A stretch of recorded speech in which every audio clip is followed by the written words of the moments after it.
আকাশবাণী কলকাতার পডকাস্ট। আজকের অনুষ্ঠানে পুঁথি পর্ব। বিশিষ্ট ভারততত্ত্ববিদ অধ্যাপিকা রত্না বসুর সঙ্গে কথা বলেছেন ড মানস প্রতিম দাস।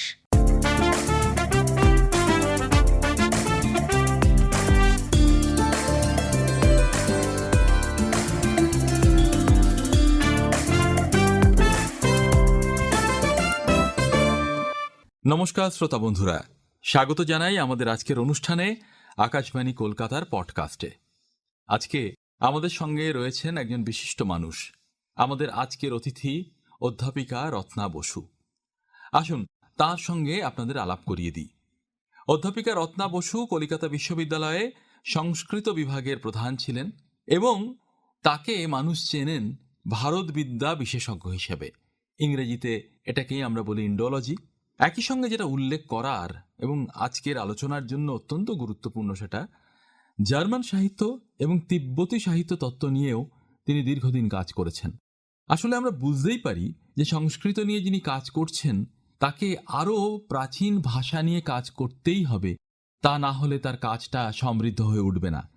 আজকের আলোচনার প্রসঙ্গে আসি। দেখুন, একটা শব্দ পুঁথি, এটা বলতে অনেকে বোঝেন বই, আবার এই পুঁথি বলতেই অনেকে বোঝেন তালপাতার কিছু পাণ্ডুলিপি। সেটা তালপাতার হতে পারে, কাপড়ের হতে পারে, অন্য কোনো পদার্থের হতে পারে, যেটা প্রাচীন, যেটা জ্ঞান আমাদের দরকার কিন্তু আমরা সবসময় উদ্ধার করতে পারি না। আবার উদ্ধার যখন করতে যাচ্ছি তখন হয়তো সেই পুঁথি এত জীর্ণ হয়ে গিয়েছে যে সেটাকে ব্যবহার করা যাচ্ছে না, ফলে তার সংরক্ষণ জরুরি। এই যে পুঁথি, তার সংরক্ষণ, তার লিপির উদ্ধার, এ নিয়ে দীর্ঘদিন কাজ করেছেন অধ্যাপিকা রত্না বসু। আর তাই আজকে আমরা তার মুখোমুখি হয়ে জানবো এই বিষয়টা সম্পর্কে। দিদি, আমরা যখন পুঁথি কথাটা বলি, এই পুঁথি মানে আপনার কাছে কি, মানে যারা জানেন না তাদের কিভাবে আপনি বোঝাবেন? আচ্ছা, খুব সোজা। পুঁথি মানে হাতে লেখা বই। এমনিতে এখন তো সবাই ছাপা বই দেখছে, ওটা হচ্ছে একটা হাতে লেখা বই। তাহলে ছাপা বইয়ের সঙ্গে এই হাতে লেখা বইটার কি তফাৎ? তফাৎ হচ্ছে এইটা যে মুদ্রিত প্রকাশিত যে বই, সেগুলোর প্রত্যেকটি পাতা সেলাই করে বাঁধানো। আবার সেলাই নানা রকম হয়, সাধারণ সেলাই, বই বাঁধানোর জায়গায় তেমন লপেটা সেলাই। কিন্তু পুঁথি, হাতে লেখা বই, তার প্রত্যেকটা পাতা আলাদা, সেলাই করে একসঙ্গে জোড়া নয়। তবে হ্যাঁ, মানে ভারতীয় পুঁথির ক্ষেত্রেই এটা হচ্ছে। প্রাচীন ভারতীয় যে পুঁথিগুলো, সেগুলো কোনোটাই কখনোই সেলাই করে জুড়ে বাঁধিয়ে রাখা হয়নি। কিন্তু ভারতবর্ষে যে ইসলামিক ম্যানুস্ক্রিপ্টস আছে, ইসলামী পুঁথি, আরবি ভাষায়, ফার্সি ভাষায়, সেইগুলো কিন্তু সব বাঁধানো, খুব সুন্দর করে বাঁধানো। এটা বলছে কেন? বই থাকে কোথায়? গ্রন্থাগারে কিংবা নিজের বাড়িতে। এগুলোকে রাখবো কি করে, ওগুলোকে দেখতে কেমন, এইটা একটু জানা দরকার। এবং ইউরোপেও পুঁথি যা, সেটা বাঁধানো অবস্থাতেই পাওয়া যায়। আচ্ছা, একটা কথা বলি, পুঁথি কথাটা চন্দ্রবিন্দু দিয়েও লেখা হতে পারে, চন্দ্রবিন্দু না দিয়েও লেখা হয়। যেমন আমাদের প্রাতঃস্মরণীয় সুকুমার সেন মহাশয়, তিনি পুঁথি শব্দে পুঁথি লিখতেন, পুঁথি লিখতেন না, মানে চন্দ্রবিন্দু দিতেন না। চন্দ্রবিন্দু দিতেন না। এতে কি কোনো পার্থক্য হয় অর্থের? কোনো তফাৎ নেই। আচ্ছা, কারণ মূল যে শব্দটা ছিল সংস্কৃতে, সেটা হচ্ছে পুস্তক, পাণ্ডুলিপি না। আচ্ছা, এখন সব যে বলছে পাণ্ডুলিপি বিজ্ঞান, আসলে যদি পুস্তক বিজ্ঞান বলা হয়, একসঙ্গে সবটা কথা হয়ে যায়। আচ্ছা, এইটা হচ্ছে পুস্তক। ওই শব্দটা পেলাম কোথায়? না, পুঁথির মধ্যেই। যে এই পুস্তক লেখা শেষ হলো, তারপরে কে লিখে শেষ করলো তার নামটাও থাকে, যে অমুক এইটা লিখে শেষ করলো। কবে লিখে শেষ করলো সন তারিখও দেওয়া থাকে, কোথায় বসে করলো জায়গাটাও দেওয়া থাকে। অনেক সময় এমনকি কে পড়বে, কার পড়ার জন্য, সেটাও লেখা থাকে। পুঁথি যখন আসবে তখন ক্যাটালগ করতে হবে। এখন বই যখন গ্রন্থাগারে আসে, ক্যাটালগ করার সময় যে যে উপাদানগুলো লিখতে হবে, সেইগুলো পাবে কোথায়? ছাপা বইয়ের ক্ষেত্রে ইংরেজিতে বলে টাইটেল পেজ, বাংলায় আখ্যাপত্র। এই টাইটেল পেজ বা আখ্যাপত্র এবং তার পিছন দিকে গ্রন্থের নাম, মানে শিরোনাম, টাইটেল, ওই জন্যই টাইটেল পেজ বলা হয়। গ্রন্থকারের নাম, এবং অনেক সময় প্রকাশকের নাম এবং বছরটা দেওয়া থাকে, কোন বছর প্রকাশিত হলো। বাকিটা পিছন দিকে লেখা থাকে, কোথায় প্রকাশিত হলো, কোন ছাপাখানায় এখন লেখা থাকে, কোথায় ডিটিপি হয়েছে, বিশদে লেখা থাকে, কপিরাইট কার, কবে প্রথম প্রকাশিত হলো বা হয়েছিল, এখন এটা হয়তো 7 নম্বর মুদ্রণ। এই যে বিশদ, এই বিশদটা আখ্যাপত্রের পিছনে পাতায় পাচ্ছি। এখন পুঁথির ক্ষেত্রে গ্রন্থ নাম, গ্রন্থকারের নাম, আর বাকি যেগুলো বললাম এগুলো বিবরণের জন্য দরকার, বা এটা কোন বিষয়ের পুঁথি, কোন বিষয়ের গ্রন্থ, সেটা কোথায় পাওয়া যাবে। গ্রন্থের শুরুতে কখনো পাওয়া যায় গ্রন্থের নাম, গ্রন্থকারের নাম।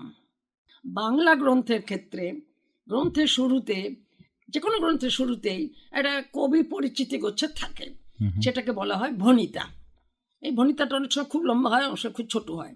এই ভণিতার মধ্যে এই গ্রন্থের যে প্রেক্ষাপট, ব্যাকগ্রাউন্ড, এইটা পশ্চাৎপটটা পাওয়া যায়। যেমন গ্রন্থকারকে কে উৎসাহ দিয়েছেন, কোন রাজা বা কোন জমিদার, তার পেছনে কে ছিলেন, কেন করলেন, এগুলো অনেক সময় লেখা থাকে। কিন্তু বাকি যেগুলো বললাম, যে উপাদান নথিভুক্ত করার জন্য, বিবরণ প্রস্তুত করার জন্য, সেগুলো কিন্তু পাওয়া যাবে পুঁথিটার একেবারে শেষ পাতায়। আচ্ছা, তাকে ইংরেজিতে বলা হয় কোলোফোন, সংস্কৃতে বলা হয় পুষ্পিকা। পুষ্পিকা বলা হয় কারণ যেখানে এই কথাগুলো লেখা থাকে যে এই কালিদাস বিরচিত কুমার সম্ভব কাব্য সমাপ্ত হলো, গ্রন্থ সমাপ্ত হলো, এই প্রত্যেকটা বাক্যের মধ্যে মধ্যে একটা করে সুন্দর পুষ্পচিহ্ন দিয়ে অলঙ্করণ করা থাকে। কাজেই পুষ্পচিহ্নিত ভাগ পুষ্পিকা, এবং এই পুরোটাই সেখানে বাজা। এবং দুটো কথা থাকবে, একটা হচ্ছে গ্রন্থ সমাপ্ত হলো, আর একটা হচ্ছে পুস্তক সমাপ্ত হলো। আচ্ছা, গ্রন্থ মানে হোল টেক্সট, হাতে লেখা বইটার মধ্যে পুরো গ্রন্থটা আছে। কিন্তু কখনো এমন হতে পারে, এখনো যেমন হয়, কোনো বিরাট বইয়ের হয়তো খানিকটা পাঠ্য, সেইটুকু পুঁথিটা তৈরি করা হলো। কারণ পুঁথি এতগুলো কপি হতো কেন, আমি সে কথাটা আসছি। সেখানে হয়তো রঘুবংশ মহাকাব্যে ধরুন আপনার, আমি চেনা কাব্য বলি এগুলো বলছি, যে হয়তো 19টা স্বর্গ আছে, কিন্তু কোনো পাঠ্যক্রমের জন্য, কোনো কোর্সের জন্য 8 স্বর্গ পর্যন্ত। এজন্য 8 স্বর্গ পর্যন্ত অনেক পুঁথি পাওয়া যায়। সেখানে লেখা থাকে কি 8ম স্বর্গ সমাপ্ত হলো, তারপর লেখা থাকে এই পুস্তক সমাপ্ত হলো।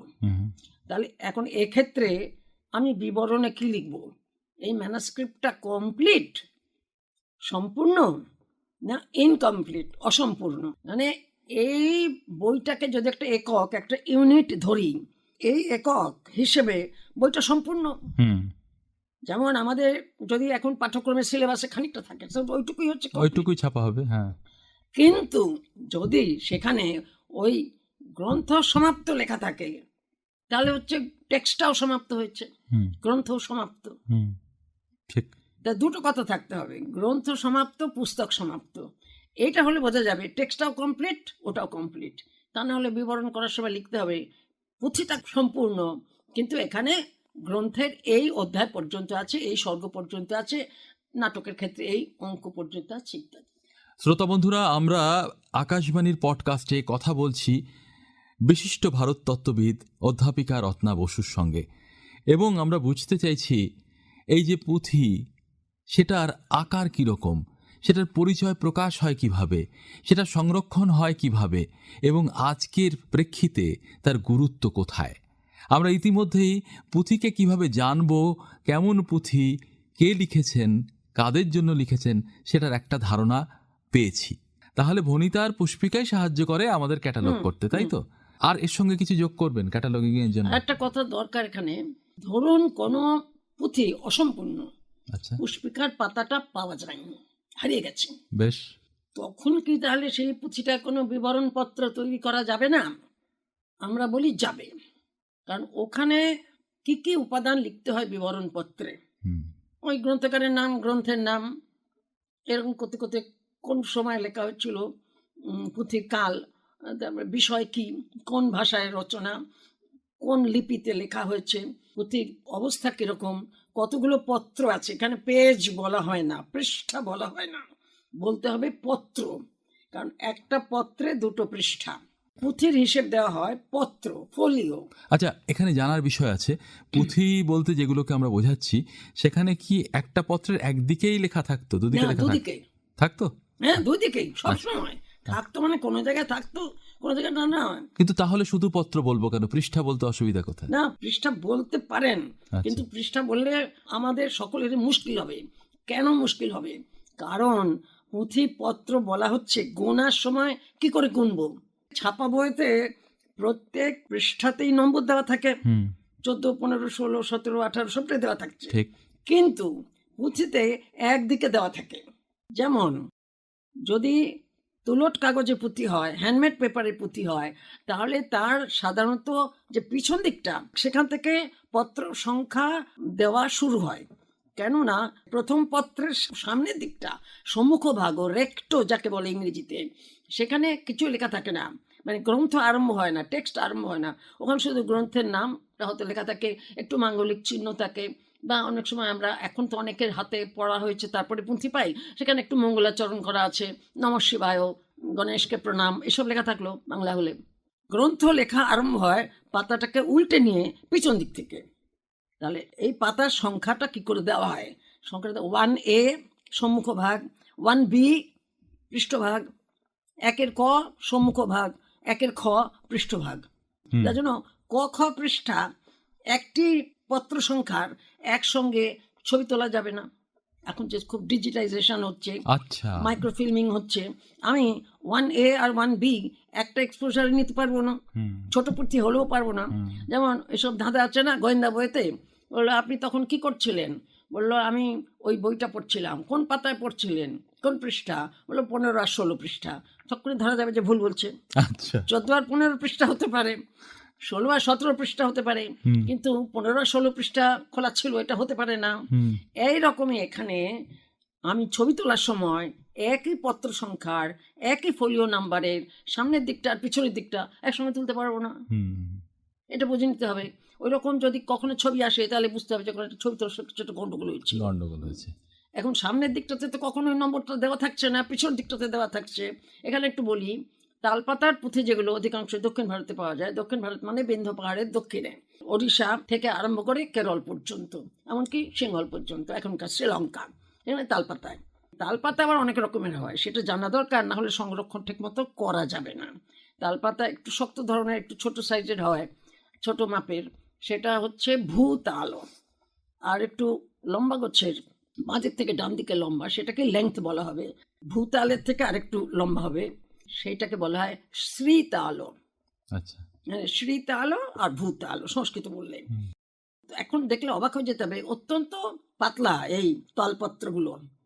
তালপত্র বলতে যেটা, সেটা সত্যি সত্যি গাছের পাতা, পাতা গাছ থেকে পাতা কেটে লিখতে আরম্ভ করা যেত না, এটাকে আরো তৈরি করতে হতো, যাকে বলে প্রসেস করা। হুম, তারপরে লেখার মতো উপযোগী করে কেটে ছেটে সাইজ করে করা হতো। তার উপরে কোনো ধাতব, লোহা কিংবা ব্রোঞ্জ কিংবা তামা, অষ্টধাতু, রূপো, এইসবের একটা সূক্ষ্ম লেখার লেখনী তৈরি করা হতো। একে ইংরেজিতে বলা হয় স্টাইলাস, ধাতু লেখনী। এটা দিয়ে খোদাই করে লেখা হতো। ভাবুন, এই পাতলা তাল পাতা একদিকে খোদাই করছে, পাতা উল্টাবো উল্টো দিকেও খোদাই করছে, তাহলে হাতের কি নৈপুণ্য! এবং খোদাই করে মানে গর্ত করে লিখছে, কিন্তু এদিকে গর্ত করে ওদিকে ফুরে যাচ্ছে না, হুম, ওদিকেও আবার গর্ত করে লেখা যাচ্ছে, এবং আজও পর্যন্ত সেগুলো পড়া যাচ্ছে। মানে এটা জানা দরকার শুধু ভারতের সংস্কৃতির এবং বিদ্যাচর্চা সংস্কৃতির যে বহুমুখী দিক, যাকে বলছে ঐতিহ্য, হেরিটেজ এবং পরম্পরা, ট্র্যাডিশন, তার যে কত দিক জানবার আছে। আমি তো একেবারে দু একটা কথা বলছি এখানে। আর একটা কথা হচ্ছে, দেখুন ভূর্জপত্র, ভূর্জপত্রের উপরে লেখা পুঁথিও পাওয়া যায়। ভূর্জপত্র একেবারে মসৃণ এবং খুবই পাতলা, তার উপরে কিন্তু তরল কালি দিয়ে লেখা হয়, মানে সেখানে খোদাইয়ের ব্যাপার থাকছে না। এবং দুদিকেই লেখা হয়। হ্যাঁ, অবশ্যই ভূর্জপত্র পুঁথি পাওয়া যায়, এ তো নবদ্বীপ সাধারণ গ্রন্থাগার সেখানে আছে, এবং অন্যত্র আছে। না, আমি বলছি সেখানে খোদাইয়ের প্রশ্ন থাকছে না। ওখানে খোদাইয়ের প্রশ্ন থাকছে না। আর যেগুলো খোদাই করে লেখা হলো, সেগুলো পড়ার সময় ভূষকালি কালো রঙের অথবা তৈলাক্ত কালি এবং কাজলের মতো, ওইটা লেপে ওই কালিটা উপর স্তরটা পরিষ্কার করে তারপরে তখনই পড়া যায়। ছবি তুলতে গেলেও এই পদ্ধতিটা করে নিতে হবে, তা না হলে ছবিতে কিছু উঠবে না, ঝাপসা। হুম, এখন ভূর্জপত্র কিন্তু পত্র নয়, এটা বুঝতে অসুবিধা যেন না হয়। ভূর্জপত্র হচ্ছে ভুজ গাছের ভিতরের পাতলা ছালটা, বাইরের মোটা ছালটা না, ভিতরে পাতলা ছাল। এরকমই হচ্ছে অসমে যেটা খুবই পাওয়া যায় এই উপাদানের উপরে পুঁথি, যেটা হচ্ছে সাচি পাত। পাতও মানে পত্র, সাচি পাত হচ্ছে অগুরু গাছের ভিতরের চাল। আচ্ছা, এটা তাল পাতার থেকে একটু মোটা গচির, শক্ত গচির হয়। এর উপরেও তরল কালি দিয়েই লেখা হয়। আর একটা তালপাতা বাংলায় পাওয়া যেত, সেটা হচ্ছে খুব লম্বা, চওড়াটা বেশি নয় কিন্তু খুবই লম্বা, মানে 3 ফুট 3.5 ফুট লম্বা, এরকমও পাওয়া যায় বাবা, তাল গাছের পাতা। তারপর লেখা হয়েছে এই যে অতি লম্বা তাল পাতাগুলো, একে বলা হয় তেরেট পাতা। ওইগুলো হচ্ছে পাম লিফ, এটা হচ্ছে পালমেরা লিফ, বাংলায় তেরেট পাতা। এই তেরেট পাতা কিন্তু খুব পাতলা, কিন্তু এর উপরে তরল কালি দিয়ে লেখা হয়, দুপিঠেই লেখা হয়। তো ভাবুন, তাহলে কালি তৈরি করা এটার একটা শিল্প ছিল, কারিগরি শিল্প। কারণ এমন কালি করতে হবে যেটা ছেপে যাবে না, আবার দুপিঠেই লেখা যাবে, তাড়াতাড়ি শুকিয়ে যাবে, আবার তরলও থাকবে, সহজে লেখা যাবে, তুলি দিয়ে লেখা যাবে। কাজে অত্যন্ত সুচারু সুনিপুণ কারিগরি শিল্পের মধ্যে দিয়েই এই সমস্ত পুঁথি তৈরি হয়েছে। বেশ। শ্রোতা বন্ধুরা, আকাশবাণী কলকাতার পডকাস্টে আমরা এবার একটু সরে গিয়ে এই পুঁথির বিষয়বস্তু জানতে চাইব। ধরা যাক, আমাদের যে পুঁথির কথা আলোচনা হয়, যে পুঁথি সংরক্ষণের প্রসঙ্গ নিয়ে চর্চা হয়, সেই পুঁথি শুধুমাত্র যেই বাংলায় রয়েছে বা আশেপাশের রাজ্য থেকে এসেছে এরকম নয়, তিব্বত থেকেও এসেছে বহু পুঁথি। তিব্বতটা খুব প্রাসঙ্গিক বিভিন্ন বিভাগের জ্ঞানের জন্য। তো কোনগুলো আজকে সংরক্ষণ করা গিয়েছে তার তালিকাটাও বিপুল। আমরা তার আগে একটু জেনে নিই যে এগুলো কোথায় সংরক্ষণ করা হয়। ধরুন, নবদ্বীপের কথা আপনি বললেন, আমরা নবদ্বীপে গিয়ে দেখেছি এই পুঁথি। কলকাতা বিশ্ববিদ্যালয়ের কথা যখন আসে তখন পুঁথি ঘরের প্রসঙ্গ আসে, এশিয়াটিক সোসাইটি সেখানে রাখার কথা আসে। এইভাবে যদি আমাদের একটু পরিচয় করিয়ে দেন, কি কি রাখা আছে কোথায় কোথায় পুঁথি আছে এবং কি কি ধরনের পুঁথি রাখা কি কি হয়। পুঁথি আছে। দেখুন, সব বিষয়েরই পুঁথি আছে। বিষয় শাস্ত্রের বিষয় অজস্র, আপনার বেদের পুঁথি, বেদাঙ্গের পুঁথি, তারপরে তার উপরে আরও টিকা টিপ্পণী, সেগুলোর পুঁথি, আয়ুর্বেদের পুঁথি, ধনুর্বেদের পুঁথি, যাগযজ্ঞ কীভাবে করবে তার, ধর্মশাস্ত্র, মনুসংহিতা, যাজ্ঞবল্ক্য সংহিতা, নারদ সংহিতা এবং আরও। এবং এই ধর্মশাস্ত্রের উপরে আবার টিকা, ভাষ্য, তারপরে এক ধরনের বই হয় নিবন্ধ বলা হয় থাকে, সেই নিবন্ধ গ্রন্থ, এবং একটা সংহিতা, তার বিষয় সম্পূর্ণ অনেক বিষয় সেখানে আলোচনা, তত্ত্ব উপদেশ, ব্যাখ্যা করা হচ্ছে। কিন্তু নিবন্ধ হচ্ছে এমন ধরনের ধর্মশাস্ত্রের গ্রন্থ যেখানে একটি বিষয়ের তত্ত্ব প্রতিপাদন করা হচ্ছে, একটা বিষয় নিয়ে আলোচনা, তারই ব্যাখ্যা, এবং সেটা করতে গিয়ে অন্যান্য যত শাস্ত্র আছে তার আগেকার, সেগুলো থেকে উদ্ধৃতি, বিষয়ের উপস্থাপন, তার সপক্ষের যুক্তি, বিপক্ষের প্রশ্ন, এই উত্তর, এই বিচার, আবার সেই বিপক্ষের প্রশ্নের উত্তর দেওয়া, আবার অন্য শাস্ত্র থেকে উদ্ধৃতি আনা, এইটা হচ্ছে নিবন্ধ। মানে একটা গ্রন্থে একটা বিষয়। এই নিবন্ধের একটা যেমন হচ্ছে তত্ত্ব, যেমন রঘুনন্দন ভট্টাচার্য, তার তত্ত্ব অনুসারেই আমাদের বঙ্গদেশে বেশি আচার অনুষ্ঠান, পুজো পাঠ হয়। মানে স্মার্ত রঘুনন্দন, তার সব, হ্যাঁ, স্মার্ত রঘুনন্দন, তার হচ্ছে সবই তত্ত্ব দিয়ে দিয়ে 28টা তত্ত্ব লেখা বই করেছেন তিনি। যেমন দুর্গোৎসব তত্ত্ব, একাদশী তত্ত্ব, এরকম শ্রাদ্ধ তত্ত্ব, বিবেক। আবার অন্য জায়গাতেও এই বিষয়গুলো নিয়েই আবার হয়তো নিবন্ধ গ্রন্থ আছে। আর একটা ধরনের গ্রন্থ পাওয়া যায় ব্যবস্থা, তারপরে ব্রত উপবাস যত হয়, পুরাণের বই, মহাভারত, রামায়ণ, এতগুলো পুরাণ, এতগুলো উপপুরাণ, বাংলাতেও যে মঙ্গল কাব্য, এখান থেকে সমস্ত আছে। চর্যাপদ, যে বইয়ের নাম হচ্ছে চর্যা গীতি কোষ, এইটা হচ্ছে বইয়ের আসল নাম। চর্যা চর্য বিনিশ্চয় নয়, বাঙালিরা এখন এই ভুলটা করছে অনেকে, সেই জন্য বললাম। এই যে চর্যা গীতি কোষ, কিরকম মজা দেখুন, এর কোনো মূল পুঁথি ভারতবর্ষের মাটিতে পাওয়া যায়নি। আচ্ছা, এর একটাই প্রাচীন পুঁথি আছে, এবং সেটা গৌড়ী লিপিতে লেখা। কোথায়? নেপালে। আগে ছিল নেপাল দরবার লাইব্রেরি, এখন তার নাম হচ্ছে ন্যাশনাল আর্কাইভস, আচ্ছা, কাঠমান্ডুতে অবস্থিত। পুঁথিটা ওখানে আছে। হরপ্রসাদ শাস্ত্রী মহাশয় ওখানেই পুঁথিটা পেয়েছিলেন, ওখান থেকেই লিখে এনেছিলেন, এনে গ্রন্থ সম্পাদনা করে প্রকাশ করেছিলেন। কি সাংঘাতিক কাজ করেছেন একবার ভাবুন। তাহলে এই হচ্ছেন হরপ্রসাদ চর্যা গীতি কোষ। আরেকটা মজা আছে, এর ভাষা কি? এই যে বলা হলো যে ভাষা লিখতে হবে, অনেক সময় দুটো ভাষায় পুঁথি পাওয়া যাচ্ছে, কারণ মূল গ্রন্থ একটা ভাষায়, তার উপরে টিকাটা আরেকটা ভাষায়। যেমন চর্যাগীতি কোষের ভাষা হচ্ছে অপভ্রংশ, মানে কি বুঝবো? মানে সংস্কৃত নয়, কিন্তু তার টিকাটা হচ্ছে সংস্কৃত। ও আচ্ছা, এরকম অনেক বই মানে আছে। এই যে অপভ্রংশ বললেন, সেটা সংস্কৃতের অপভ্রংশ? হ্যাঁ, আচ্ছা। সংস্কৃত প্রাকৃত অপভ্রংশ। হুম, অনেক গ্রন্থ আছে যেটা প্রাকৃত ভাষায় রচনা, কিন্তু তার টিকাটা সংস্কৃত ভাষায়। আচ্ছা। অনেক কাব্যগ্রন্থও আছে, ব্যাকরণ গ্রন্থও আছে। তারপরে আমাদের ভারতবর্ষের ব্যাকরণ শাস্ত্র এবং অলঙ্কার শাস্ত্র একটা দীর্ঘ বিরাট। কাজে সাবজেক্ট ক্লাসিফিকেশন, বিষয় বিভাজন, এটা খুবই গুরুত্বপূর্ণ পুঁথির বিবরণপত্র তৈরি করতে গেলে। আপনি তিব্বতের কথা বললেন, নেপালের কথা উঠলো, বলি এখানেও যে হ্যান্ডমেড পেপার, হাতে তৈরি করা, মানে কুটির শিল্পে তৈরি করা পুঁথির উপাদান পাওয়া যায়, সেটা হ্যান্ডমেড পেপারই বলা হচ্ছে। কিন্তু আমি বলি, এবং এটা চালু করতে পেরেছি, যে নেপালিজ হ্যান্ডমেড পেপার লিখুন, কারণ এই হ্যান্ডমেড পেপারগুলো সব জায়গায় একরকম নয়। নেপালের হ্যান্ডমেড পেপার যেটা, সেটা অনেক মোটা। হুম, আবার তিব্বতের যে হ্যান্ডমেড পেপার, সেটা খুব মসৃণ এবং খুবই পাতলা, মনে হবে কাপড়, ভূর্জপত্রের মতো। আচ্ছা। কাজেই ওটা যদি লিখে না দেওয়া যায়, কারণ যে সংরক্ষণ করবে, যে পুঁথিটা ব্রাশ দিয়ে পরিষ্কার করবে, বাঁচ করবে, তারপরে অ্যাসিড মুক্ত কাগজে ওটাকে মুড়বে, প্রথমে তো পাতা অনুসারে সাজাবে, 1 থেকে 15 কিংবা 1 থেকে 315, তার মধ্যে কতগুলো পাতা বাদ আছে সেটা লিখতে হবে, তাই না? নাহলে প্রথম পাতাটা 100, পেছনের পাতাটা 225, আমি লিখে দিলাম এটাতে 225টা পাতা আছে, তাহলে হবে না। কারণ মাঝখানে হয়তো 5টা পাতা এক জায়গায় নেই, আর এক জায়গায় 10টা পাতা নেই।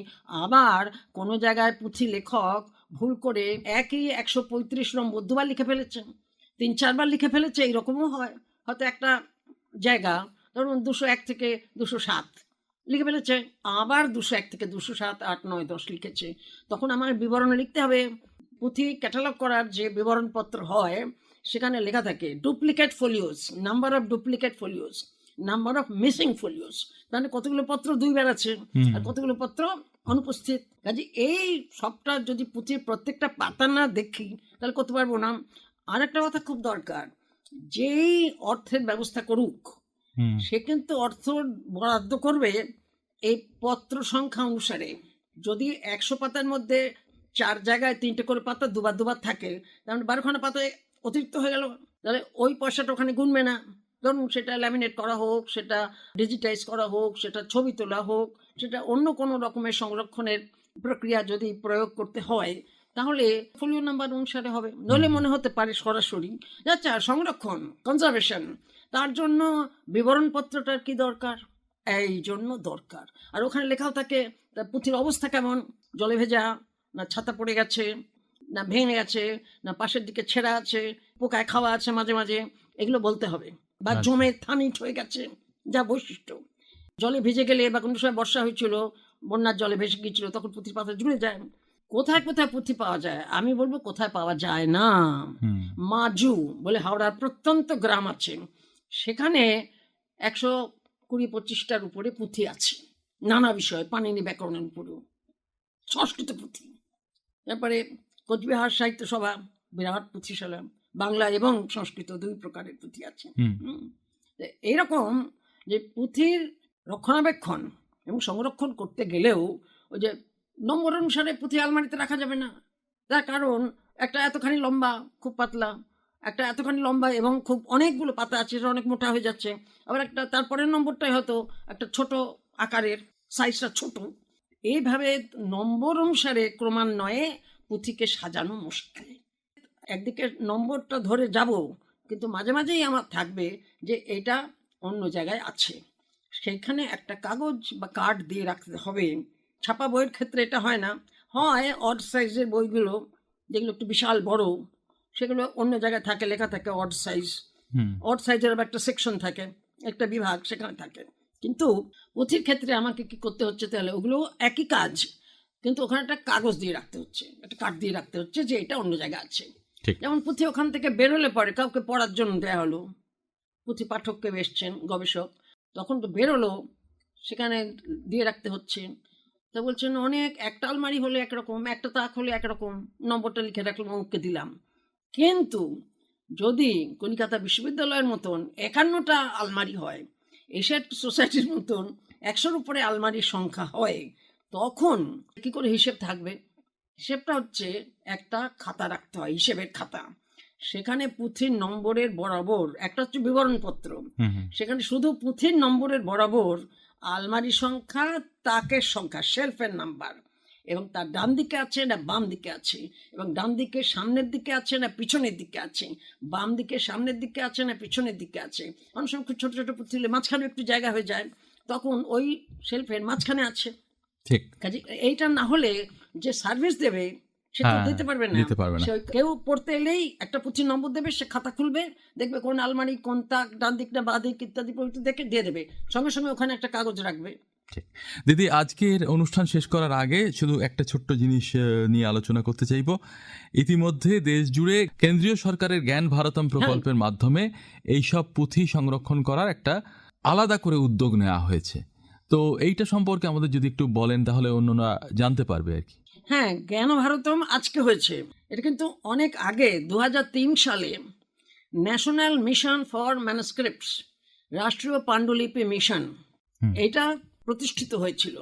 সেটা প্রতিষ্ঠিত হয়েছিল একদম গোড়াতে Indira Gandhi national centre for arts, IGNC, Indira Gandhi রাষ্ট্রীয় কলা কেন্দ্র, তার আওতায় কিন্তু প্রথমে ভাবা হয়েছিল, কিন্তু তারপরে এটিকে পৃথক একটি প্রতিষ্ঠান হিসেবেই রাখা হয় ওই কেন্দ্রীয় সরকারের সংস্কৃতি মন্ত্রণালয়ের মধ্যে একটি সংস্থা বলে, এবং তারা কাজ করেছে 2003 সাল থেকে আপনার 2020 সাল পর্যন্ত, তারও একটু বেশি হতে পারে।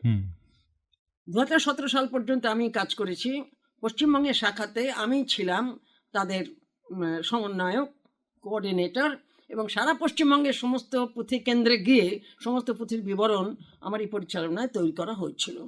কাজে এখন পশ্চিমবঙ্গের অধিকাংশ যে ছোট ছোট বা বিশ্ববিদ্যালয় বা কলেজ বা ব্যক্তিগত সংগ্রহে যত পুঁথি আছে তার বেশিরভাগটাই এখানে পাওয়া যাবে। এই ন্যাশনাল মিশন ফর ম্যানুস্ক্রিপ্টস, NMM, তারা এই যে বিবরণ তৈরি করিয়েছিল সেগুলো কিন্তু ন্যাশনাল রেজিস্টার অফ ম্যানুস্ক্রিপ্টসে জমা হয়ে আছে, ওয়েবসাইট খুললেই দেখা যাবে। এইটা এখন বন্ধ করে নতুন একটি নাম দিয়ে একটি প্রতিষ্ঠান হলো জ্ঞান ভারতম। বলতে গেলে ন্যাশনাল মিশন ফর ম্যানুস্ক্রিপ্টটাই এখন জিবি, জ্ঞান ভারতম এ পরিণত হয়েছে। আচ্ছা। এই জিবি যেহেতু ডকুমেন্টেশন, বিবরণপত্র তৈরি অধিকাংশ জায়গাতেই মোটামুটি একটা নির্ভরযোগ্য গ্রহণযোগ্য জায়গায় এসেছে, এদের অধিকাংশ মানে জোরটা হচ্ছে ডিজিটাইজেশনের দিকে, ঠিক, এবং সেটাকে ওয়েবসাইটে তুলে দেওয়ার দিকে। বেশ। শ্রোতা বন্ধুরা, আজকে স্বল্প পরিসরে পুঁথি সম্পর্কে, পুঁথির বিষয়বস্তু সম্পর্কে, পুঁথির গঠন সম্পর্কে এবং পুঁথি সংরক্ষণের উদ্যোগ সম্পর্কে আমরা বেশ কিছু কথা জানলাম, যা বোধহয় নিশ্চিত করেই বলা যায় আমাদের মধ্যে অধিকাংশই জানতেন না। অধ্যাপিকা রত্না বসু একজন বিশিষ্ট ভারত বিদ্যা বিশেষজ্ঞ, কলকাতা বিশ্ববিদ্যালয়ে সংস্কৃত বিভাগের প্রধান ছিলেন তিনি। দীর্ঘদিন কাজ করেছেন জার্মান সাহিত্য এবং তিব্বতী সাহিত্য তত্ত্ব নিয়ে। আজকে কত সুন্দর করে ধরে ধরে আমাদের একেবারে যেন শিক্ষার্থীর মতো বুঝিয়ে দিলেন। তাকে অনেক ধন্যবাদ জানাই এবং আশা করব এরকম আলোচনা আমরা আবারও করতে পারবো, আবারও বুঝতে পারবো, জানাতে পারবো আমাদের এই ঐতিহ্য সম্পর্কে। নমস্কার। নমস্কার।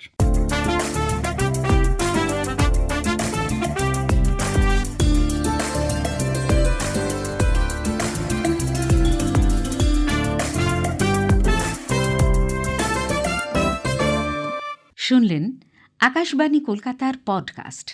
বিশিষ্ট ভারততত্ত্ববিদ অধ্যাপিকা রত্না বসুর সঙ্গে কথা বললেন ডক্টর মানস প্রতিম দাস।